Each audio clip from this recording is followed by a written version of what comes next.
우리 성탄절이 되면 너무 기쁘고 감사하고 즐거운 일이 많은데 한 가지 에서 무시는 아니지만 믿으면 문제가 되지 않는데 마음에 믿음이 별로 없으면 약간 그리끼는 내용이 한 가지가 있습니다. 그것이 뭐냐 하면 예수님께서 처녀의 몸에서 왔다 하는 것입니다. 우리가 예수님을 믿으면서 신앙생활 하면서 성경을 잘 봐야 됩니다. 제가 이따가 또 성경 열심히 읽어야 된다 이렇게 할 텐데 잘 봐야 되는데 믿어야 되는 내용이 있습니다. 믿어야 되는 내용. 그 중에 한 가지가 예수님께서 아기로 오셨다. 그리고 처녀의 몸에서 오셨다 하는 것입니다. 또 있죠. 하나님이 천지를 창조하셨다. 예수님께서 죽으시고 부활하셨다. 이런 내용들은 우리가 믿어야 하는 내용입니다. 왜냐하면 과학적으로 확인할 수가 없는 그런 내용들이기 때문이지요. 과학적으로 증명할 수가 없는 그런 내용이기 때문입니다. 오늘 그 사실에 대해서 조금 말씀하려고 그래요. 요셉이 약혼을 했어요. 그 당시에 약혼은 결혼과 같은 결속력을 가집니다. 결혼이라고 여겼어요. 그래서 호칭도 약혼을 하면 아내, 남편 이렇게 불렀습니다. 한 1년 정도의 약혼의 기간을 가지고 있다가 결혼식을 하는 거예요. 약혼을 했는데 소문이 들리는 거예요. 약혼한 약혼녀가 배가 불러오고 있다더라.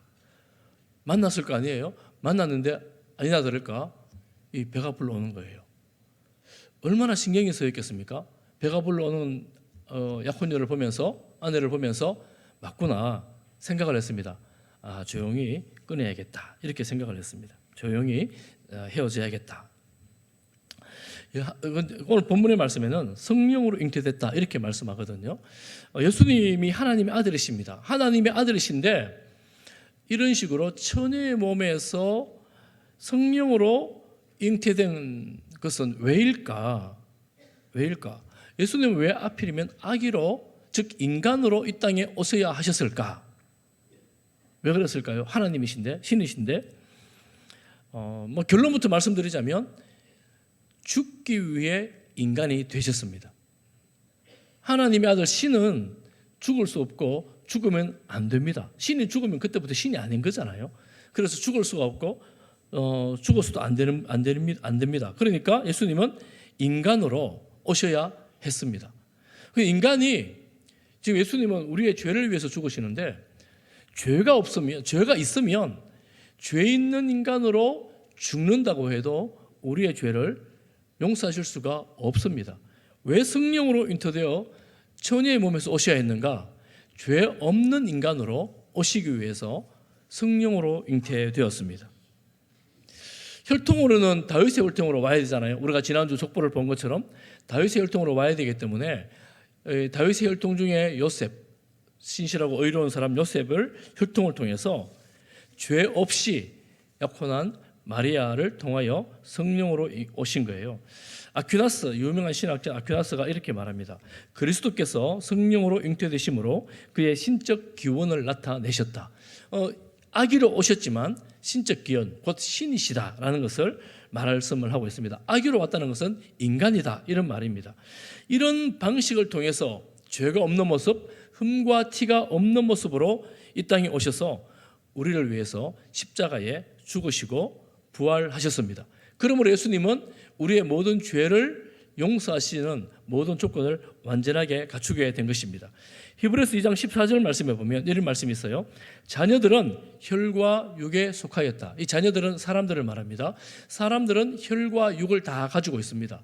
그도 예수님 또한 같은 모양으로 혈과 육을 함께 지니심은 죽음을 통하여 죽음의 세력을 잡은 자 곧 마귀를 멸하시기 위해서다 이렇게 말합니다. 즉 예수님이 육신을 가짐으로 말미암아 죽을 수 있게 되었다는 거예요. 죽음은 죄의 삭시입니다. 사망은 죄의 삭시입니다. 그러니 죄를 지은 모든 사람은 죽음을 피할 수가 없습니다. 죽어야 돼요. 예수님이 우리의 죄를 용서하시는 방식은 사망입니다. 대신 죽는 거예요. 우리의 모든 죄를 위해서 죽기 위해서 이렇게 인간이 되셨고 부활하심으로 말미암아 사단의 세력을 멸하실 수가 있게 된 것입니다. 사단은 죽음을 가지고 우리에게 겁을 줍니다. 너 그러면 죽는다. 이렇게 겁을 주는 거예요. 그런데 예수님께서 죽음에서 부활하심으로 말미암아 하나님의 아들로 우리의 죄를 온전히 해결하신 구주로 이 땅에 오신 것입니다. 우리는 이 사실을 믿습니다. 그래서 예수님은 신이시고 완전한 인간이십니다. 우리가 다음에 부를 찬송가 122장의 3절에 보면 이 세상에 주께서 탄생할 때에 참 신과 참 사람이 되시려고 저 동정녀 몸에서 나시었으니, 동정녀 몸에서 나신 것은 참 신과 참 사람이 되기 위해서 이렇게 나시게 된 것입니다. 우리 이 사실은 과학적으로는 믿기가 어려운데 그 당시 임신한 아내를 보면서 조용히 끊어야 되겠다고 생각했는데 그날 밤에 이 요셉에게 하나님의 사자가 나타난 거예요. 다윗의 사손 요셉아, 내 아내 마리아 데려오기를 무서워하지 말라. 그에게 잉태된 자는 성령으로 된 것이다. 여러분, 성령으로 잉태된 것 참 믿기가 어려운 분들에게 한 가지 말씀을 드리자면, 천지를 창조하신 하나님 아버지, 저희들이 조금 전에 고백했던 전능하사 천지를 만드신 하나님 아버지를 내가 믿사오며, 우리가 믿는 하나님은 천지를 창조하신 전능하신 하나님이십니다. 전능하신 하나님을 믿는다면 생명의 주관자 되시는 하나님께서 성령으로 아기를 주실 줄 믿습니다. 주실 수 있는 분이심을 믿습니다. 아마 이 자리에 있는 대부분의 성도님들은 이 처녀 탄생, 동정녀 탄생을 믿으실 것입니다. 혹시 잘 못 믿겠는 분들도 이 시간에 믿게 되기를 축복합니다. 이 믿음 주시기를 축복합니다. 이렇게 예수님은 이 땅에 오시는데 한 가지를 더 말씀하십니다. 뭐라고 말씀하시느냐 하면 21절 아들을 낳으리니 이름을 뭐라고 해요? 예수라 하라. 예수의 뜻이 무엇입니까? 이는 그가 자기 백성을 그들의 죄에서 구원할 자이심이라 하니라. 예수라는 이름은 그 당시에 많은 사람들이 그들의 아들에게 지어준 이름입니다. 그리고 역사적으로 이스라엘 역사 가운데에 예수라는 의미를 가진 이름이 많았습니다. 대표적으로 요수아, 호세아 이런 이름들은 다 예수라는 이름과 흡사한 그런 의미를 가졌습니다. 그러니 이스라엘 백성들을 기대가 있었어요. 우리가 빨리 구원받았으면 좋겠다. 고통받는 세상에서 구원받았으면 좋겠다. 이런 기대가 있었습니다. 그래서 예수라고 아들의 이름을 지은 거예요. 우리는 이 이름에서 한 가지 큰 의미를 깨닫습니다. 그것이 뭐냐 하면 여러분 예수님을 믿는 이유가 무엇입니까? 내 병이 낫고 내 인생의 문제가 해결되어지고 시험에 합격을 하고 또 어떤 일의 성취를 이루기 위해서 예수님을 믿습니까? 예수님은 우리를 인간의 모든 문제에서 구원자가 되십니다. 그런데 구원자가 되시는데 이 모든 문제 중에 가장 큰 문제가 뭐냐 하면 오늘 본문의 말씀 그들의 죄에서 구원할 자라고 말합니다. 즉 우리가 예수님을 믿을 때 이 세상에 많은 문제들이 있지만 그 문제가 핵심이 아니고 그 문제가 가장 중요한 문제가 아니고 가장 큰 문제가 무엇입니까? 죄입니다. 우리를 가장 절망으로 몰고 가고 절망 앞에서 꼼짝하지 못하도록 묶어두면서 마지막에 지옥의 구렁텅이로 끌고 가는 이 죄. 이 죄야말로 우리 인생의 문제로는 내가 어떤 수고와 노력으로 고생으로 돈으로 재능으로 능력으로 해결할 수 없는 이 죄의 문제를 해결하여 구원해 주시는 분이 예수 그리스도이십니다. 우리는 예수님을 그렇게 믿습니다. 그래서 여러분 우리가 하나님 앞에 나올 때마다 제일 감사한 것은 뭐냐 하면 오늘 직분 받은 분들 하나님 직분을 주셔서 감사합니다. 물론 감사하지요. 하나님 이거 잘 되게 해주셔서 감사합니다. 우리 자녀 잘 되게 해주셔서 감사합니다. 모든 감사보다 가장 근본적인 감사는 죄에서 구원하여 주시니 감사합니다. 할렐루야. 이런 고백으로 예배드리는 우리 성도들 되시기를 축복합니다. 그리고 고백만 아니라 전심으로 진심으로 내 마음에서 주님 정말 내가 소망이 없었는데 소망이 없었는데 나를 구원해 주셔서 감사합니다. 예수라는 이름이 주는 우리에게 가장 큰 교훈입니다. 하나님의 아들 예수님께서 이 땅에 오셔서 자신의 목숨을 주심으로 우리를 구원하신 거예요. 이 믿음으로 우리가 하는 고백이 뭐냐면 나 자유 얻었네, 너 자유 얻었네, 우리 자유 얻었네. 우리 어릴 때부터 우리 율동하면서 열심히 불렀잖아요. 나 자유 얻었네, 너 자유 얻었네, 우리 자유 얻었네. 그 다음에 가사가 무엇입니까?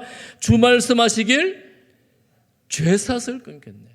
죄의 사슬을 끊어주셔서 우리를 자유하게 하신 거예요. 얼마나 놀라운 은혜입니까? 죄의 사슬을 끊어주셔서 2절 가사는 나 구원받았네, 너 구원받았네. 예수 그리스도를 믿을 때에 예수의 이름, 죄에서 구원하여 주신 그 이름. 3절 가사는 뭐냐면 나 성령 받았네, 너 성령 받았네, 우리 성령 받았네. 여러분, 죄의 사슬을 끊고 예수님을 믿게 하는 놀라운 은혜가 어디에 쓰임합니까? 주의 성령으로 말미암아 우리에게 주어진 거예요. 너무나 감사하잖아요. 그래서 기뻐 찬양하는 것입니다. 그래서 마지막 4절 나 기뻐하겠네, 너 기뻐하겠네, 우리 기뻐하겠네. 여러분, 그래서 우리가 어릴 때 막 깊이 생각해보지 않고 찬양하면 열심히 좋아했는데 이런 놀라운 구원의 기쁨을 선포하는 찬양이 바로 이 찬양이에요. 여러분, 이 찬양을 지금 다 불러보면 좋은데 오늘 빨리 마쳐야 돼가지고 여러분 꼭 집에 가서 한번 크게 불러보시기를 바랍니다. 예수님께서 이 땅에 오신 것은 우리를 죄에서 구원하기 위하심입니다. 할렐루야. 죄에서 구원받은 백성으로 기쁨으로 살아갈 수 있기를 축복합니다. 또 두 번째 이름이 있습니다. 22절 23절에 보니까 사자가 또 말하는 거예요. 사자가 말을 합니다. 어떤 말이냐면 보라 처녀가 잉태하여 아들을 낳을 것이요 그의 이름은 임마누엘이라 하리라. 23절 그 위에 앞에 보면 기억 밑에 이사야 7장 14절 이사야 7장 14절 말씀을 인용하여 하는 말씀이에요. 이때 배경이 뭐냐면 유다 시대에 아하스 왕 때에 이사야 선지자가 왕에게 찾아갑니다. 위급했거든요. 북쪽의 아람 군대와 북이스라엘 연합군을 만들어 남쪽 유다를 공격해 오는 거예요. 유다가 강하다고 한들 이 연합군을 이길 만한 재간이 별로 없었습니다. 그래서 하나님은 선지자를 보내서 말씀하십니다. 하나님께서 승리를 주실 텐데 징조를 구하라. 징조가 뭐냐면 징조가 이것이다. 그러므로 주께서 친히 징조를 너희에게 주실 것이라. 보라 처녀가 잉태하여 아들을 낳을 것이요 그의 이름을 임마누엘이라 하라. 이렇게 말씀하신 거예요. 임마누엘이 뭐라고요? 하나님이 우리와 함께 하신다 하는 뜻입니다. 하나님께서 이 전쟁의 위기 가운데서 함께 하셔서 너를 지키실 것이다, 이 나라를 보호해 주실 것이다 라는 것을 예고해 주신 겁니다. 여러분, 이사야 선지자는 주전 700년경에 사역했던 선지자입니다. 주전 700년경에 처녀가 잉태하여 아들을 낳을 것이다, 이해를 제대로 했을까요? 잘 모르겠습니다. 선지자가 이해를 했는지 듣는 왕이 이해를 했는지 잘 모르겠지만 징조로 보여주셨고 그 예언이 700년 후에 예수 그리스도를 통하여 이 땅에 나타나게 된 거예요. 그렇게 주의 천사가 이 말씀을 인용하면서 선지자에게 주신 말씀이다라고 이제 이루어졌노라고 말씀을 하는 거예요. 여러분, 눈에 보이지 않는 하나님이 어떻게 우리와 함께 하십니까? 아마 대부분은 생각할 거예요. 성령으로 함께 하시지, 영으로 함께 하시지. 맞습니다. 우리 예수 그리스도를 믿는 모두는 주의 성령이 여러분의 심령 가운데, 우리의 심령 가운데 와 계십니다. 임마누엘 함께 하십니다.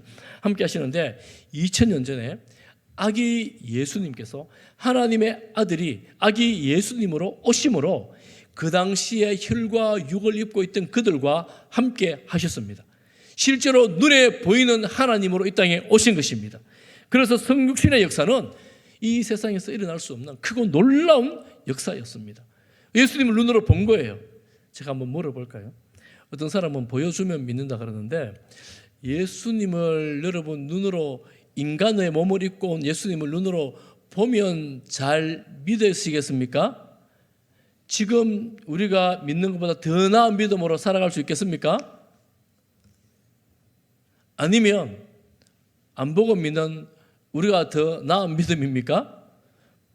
뭐 낫다 좋다 못하다 뭐 이런 걸로 말씀을 드리기는 좀 하지만 그 당시 역사 속에 들어가 보면 예수님을 눈으로 보았던, 예수님께서 오병이어로 수만 명의 사람을 먹였던, 수천 명의 사람을 먹었던 그 사람들, 치유를 옆에서 보았던 사람들, 예수님의 말씀을 들었던 사람들은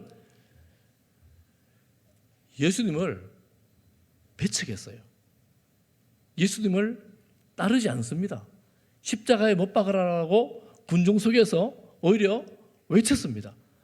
그런 사건들을 보면 예수님이 내 앞에서 기적을 베풀어도 안 믿는 사람 안 믿는구나 라는 걸 알 수가 있습니다.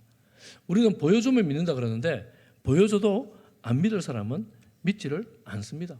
제가 수도 없이 병상 세례를 많이 주면서 깨닫는 것이 바로 그것입니다. 이 믿음이라는 것은 하나님께서 특별하게 주신 은혜의 선물이구나. 어떤 분은 마지막 순간에 또 얼마 전에 또 병상 세례 한 분을 했어요. 밝고 웃으면서 제가 예수님 믿겠습니다. 이렇게 아주 확실하게 고백을 해요. 제가 많은 분들을 보면서 어떤 분은 자녀들이 믿겠다 그래서 갔는데 저는 아직 안 됐습니다. 아직 안 믿습니다. 이래서 세례 주를 갖다가 세례 못한 일도 있어요. 그래서 이 마지막 순간, 절망의 순간에 죽음을 앞두고 예수님을 믿겠다고 하는 고백은 기적입니다.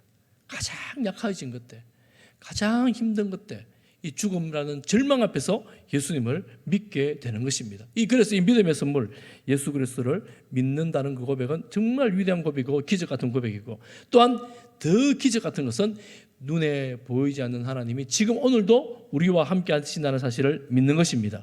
할렐루야.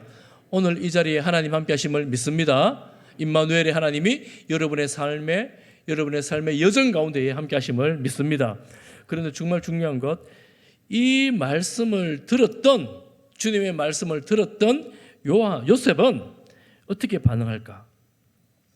처음에 요셉이 그 아내의 베브르다는 사실을 확인했을 때에 조용히 파혼하려고 했어요.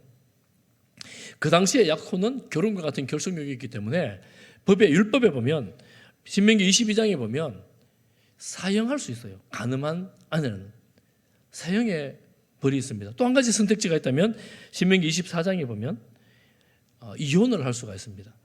이 요셉은 의로운 사람이라 그랬잖아요. 하나님 보기에 의로운 사람이었습니다. 말씀을 얼마나 잘 알았겠습니까? 돌을 쳐 죽일 수도 있고 살릴 수도 있는데 내가 사랑했던 아내를 조용히 파혼해서 자유의 몸으로 풀어주겠다, 이렇게 생각을 한 거예요. 그때 나타난 거예요. 그래서 말씀하셨습니다.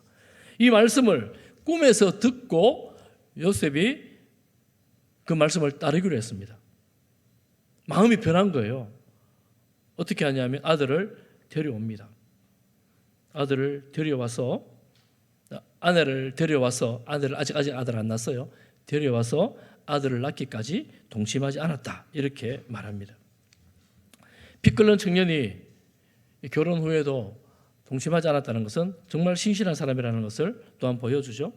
이 의롭다라는 말씀, 의로운 사람이라는 말씀은 그저 윤리적으로 착하다, 법을 잘 지켰다, 이 정도의 말이 아니고 하나님 보시기에 하나님의 관점에서 의롭다, 이런 말씀입니다.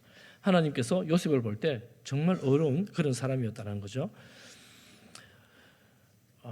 이 요셉이 이 짧은 주님의 사자와의 만남을 통해서 어떻게 이렇게 갑자기 마음을 바꾸어 순종할 수 있었을까? 순종이라고 제가 말씀드렸습니다. 좀 제가 다른 말로 표현해 보면 어떻게 요셉은 이 주님의 말씀을 듣고 그 마음이 변하여 설득되었을까? 어떤 사람은 설교가 설득이래요. 소통이고 설득이래요. 요셉은 어쨌거나 그 마음이 설득되어 순종하게 되었습니다.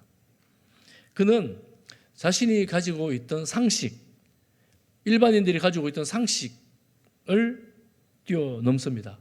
지성과 이성을 넘습니다. 그리고 수치와 고통을 받아들이기로 결정했습니다. 여러분, 하나님의 방식이 때로 굉장히 불편해요. 하나님의 방식이 그저 내 마음을 평안하게만 하지 않습니다. 불편하게 해요. 힘들게 해요. 마리아 같은 경우는 거의 폭력적인 수준입니다. 아니, 처녀가 임신하다니. 여러분, 이런 사실을 어떻게 받아들이고 아멘하며 순종할 수가 있겠습니까? 때로는 그렇습니다. 항상 그런 게 아니에요. 보통 일상이 더 많습니다. 그렇지만 결정적인 순간에 때로는 이런 방식이 하나님의 방식이기도 합니다. 남의 아이인데, 내 아이도 아닌데 하나님의 아이라도 나는 안 돼요. 저 처녀가 임신해가지고 결혼을 해야 되는데 제가 그게 어떻게 되겠습니까? 안 됩니다. 사람들이 뭐라 그러겠어요? 우리가 흔히 하는 말이잖아요. 사람들이 뭐라 그러겠어요? 다른 사람들은 뭐라 그러겠어요? 이런 말이잖아요. 마리아는 하나님의 이 방법 때문에 가늠한 여인이 되어버렸어요. 옳지 않은 여인이 되어버렸습니다. 또 요셉은 엉큼한 남자가 되어버렸어요. 세상 말로 속물이 되어버렸습니다. 얼마나 많은 비난을 받았겠어요. 예수님을 임신하고 있는 동안, 출생한 후에 예수님을 키우면서 얼마나 많은 비난을 받았겠습니까? 욕을 먹었겠습니까? 그런데 요셉은 이 모든 비난과 욕을 다 감내하기로 한 것입니다. 하나님의 말씀 앞에 순종하게 된 거예요. 다시 한번 정리하면, 여러분 이렇게 한 번의 만남으로 설득되기가 어렵잖아요. 정리하면 어떻게 됐을까? 이 임신이 성령으로 된 것이라면 마리아는 순결하다, 내 안에는 순결하다는 사실을 믿음으로 받아들이게 된 것이죠. 또한 예수라고 하는데, 구원자 메시아라고 하는데, 우리가 기다렸던 메시아라고 하는데 정말 이해할 수 없지만 그분이라면 내가 받아들이겠다. 그리고 또한 구약의 선지자 700여 년 전에 예언했던 선지자의 말씀이 이루어진 사건이라면, 내가 잘은 모르지만 요셉은 그 당시에 아마 이 구약 말씀에 대해서 통달하고 있었을 거예요. 잘 알았을 것입니다. 이 말씀을 들으면서 그래, 하나님이라면 하실 수 있는 일이야 라고 받아들이는 것입니다. 하나님의 말씀을 하나님의 말씀으로 받아들이는 거예요. 설득이 되는 것입니다. 여러분, 믿음이 잘 생기지 않을 때, 믿음이 약하다고 생각될 때 어떻게 해야 될까요? 나는 믿음이 없어서 예배당에 잘 안 나가고, 믿음이 없어서 성경을 잘 안 읽고 기도를 잘 하지 않아, 이렇게 생각하신다면 여러분 지금 믿음이 없는 사람이 행할 방법은 아니고, 믿음이 없기 때문에, 믿음이 작기 때문에 성경을 읽고 기도를 하고 예배를 드리며 하나님께로 더 나와야 합니다. 왜냐하면 로마서 10장 17절 말씀에 그러므로 믿음은 들음에서 나며 들음은 그리스도의 말씀으로 말미암았느니라. 요셉은 하나님을 말씀을 통해서, 구약의 말씀을 통해서 하나님을 알았고 그 하나님의 말씀에 순종하게 된 것입니다. 그래서 우리가 내가 믿음이 없으면 더 말씀을 읽어야 되는구나, 더 말씀을 들어야 되는구나. 제가 전에도 한번 말씀을 드렸는데 여러분 허규환 집사님 잘 아시죠? 허규환 집사님이 저를 만나서 하신 말씀이 뭐 여러 가지 많이 있는데 그중 한 가지는, 제가 교회 와서 로마서 강의를 할 때 그 말씀으로 구원을 알게 되었고 예수님 믿게 되었고 믿는 게 무엇인가를 알게 되었다는 그런 말씀을 하셨어요. 그 너무 기뻐하시면서 참 저도 받았는데 조그만 USB에 그 설교 강의, 로마서 강의 전체를 담아가지고 저한테 주시더라고요. 또 몇몇 사람에게 나눠 주느라고 그런 말씀 하시더라고요. 말씀을 들으면서 하나님을 알게 되고, 말씀을 묵상하면서 하나님의 뜻을 깨닫게 되고 분별하게 되고 중심을 잡게 되는 거예요. 그러니 우리 말씀을 들으면서 그 말씀 안에서 힘을 얻고 능력을 받아 그리스도인으로 살아가게 되는 것입니다. 사랑하는 성도 여러분, 말씀을 묵상합시다. 말씀을 읽읍시다. 말씀을 배웁시다. 제가 내년부터는 또 이제 훈련을 또 이렇게 다시 할 텐데 여러분 함께 말씀을 배우는 자리에 이룰 수 있기를 간절히 바랍니다. 여러분, 하나님께서 이 인간을 구원하는 방식은 우리가 이해할 수 없는 지경입니다. 깊고 넓고 높고 인간의 이해와 상식을 뛰어넘는 이런 방식을 통해서 예수님이 오셨습니다. 이 예수님을 믿을 때 구원이 임합니다. 그리고 예수님은 임마누엘, 우리와 함께 하셨습니다. 여러분, 예수님을 믿으시지요? 여러분, 혹시 다시 이 성탄의 계절에 여러분 믿음을 다시 한번 점검해 볼 수 있기를 바랍니다. 성탄이 얼마나 기쁘고 즐거운 시간입니까? 그런데 기쁘고 즐거운 분위기에 취하기 전에, 그 분위기를 누리고 즐기셔야 되는데 전에 예수님이 나를 죄에서 구원하기 위해 오셨다라는 사실을 다시 한번 확인하고 구원의 확신을 가지시는 그런 계기가 될 수 있기를 바랍니다. 또 한 가지는 임마누엘, 예수님 이름이 임마누엘이라고 그랬잖아요. 임마누엘로 이 땅에 오신 주님께서 지금도 나와 함께 계시다, 우리와 함께 계시다라는 이 확실한 믿음을 가지시는 그런 이 성탄의 계절이 되기를 바랍니다.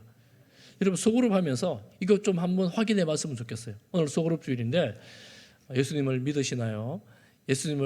예수님이 함께 하신다는 것 느끼시나요? 언제 느끼시나요? 어떨 때 느끼시나요? 여러분 질문하면서 서로에게 믿음의 격려가 되고 위로가 되기를 바랍니다. 혹시 나는 안 느껴져요. 함께 하시는지 안 느껴져요. 느껴지지 않아요. 이런 분들은 하나님의 말씀을 신뢰함으로 내가 느끼기 때문에 함께 하시고 느끼지 않기 때문에 함께 하시지 않는 것이 아니라 내가 느끼지 못하지만 그 가운데에 하나님께서 함께 하신다라는 믿음으로 선포하는 거예요. 주님 함께 하심을 감사합니다. 그리고 반드시 그때에 그런 일들을 통하여 함께 하심을 나중에 보면 야, 정말 그때 하나님께서 함께하고 계셨구나라는 것을 고백하게 될 것입니다. 오늘 이런 나눔을 통하여 여러분 소그룹 가운데 은혜가 가득하기를 바라고 이 성탄의 계절에 예수님 오신 것 기뻐하면서 감사하면서 하나님께 영광 올려드리는 복된 시간이 되기를 주님의 이름으로 축복합니다.